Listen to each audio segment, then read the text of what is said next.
আজকে আলোচনা হয়েছে, এমন দুটি জায়গায় হয়েছে যারা এই অভ্যুত্থানের পিছনে নেতৃত্বে ছিল, কাজে তাদের নাগরিক ধারণা এই রাষ্ট্র যে তার, সে এখনো শিখতে পারেনি, এটাকে মেনে নিতে বলেন? একদম একদম মেনে নেওয়ার মতো। আপনি একই সাথে তো যৌথ বাহিনীর গুলিতে 3 জন মানুষ মারা গেছে গত কয়েকদিনে, বিএনপি নেতারাও আছে, বাবুল ভাই বলতে পারবে। সেটা নিয়ে আপনি আশ্চর্য হন নাই কেন? আমরা নাগরিক সমাজে আশ্চর্য হয় নাই কেন? মানে একজন মানুষকে শুধুমাত্র পিটিয়ে মারা হয়েছে বলে আশ্চর্য হয়েছি, আরেকজনের মৃত্যুতে আশ্চর্য হলাম না। হেফাজতের গণহত্যার ব্যাপারে আমরা কি আশ্চর্য হয়েছিলাম? ঢাকার মিডল ক্লাস আরবান এলিটরা কি আশ্চর্য হয়েছিল? গণমাধ্যম আশ্চর্য হয়েছিল?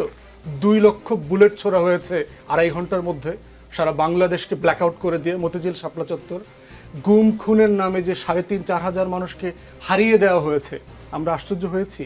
জুলাই অগাস্টে কালবেলা রিপোর্ট করেছে জুরাইন কবরস্থানে এবং রায়েরবাজার বুদ্ধিজীবী কবরস্থানে গণকবর দেওয়া হয়েছে 104 জনকে, আমরা আশ্চর্য হয়েছি?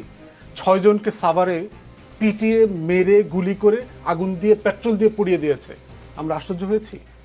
সো আপনার বুঝতে হবে যে ন্যাশনাল ট্রমাটা আমরা কোন লেভেলে আছি।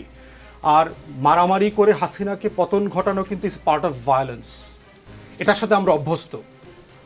একটা ট্রমা দিয়ে আমরা আরেকটা ট্রমাকে ফেস করেছি।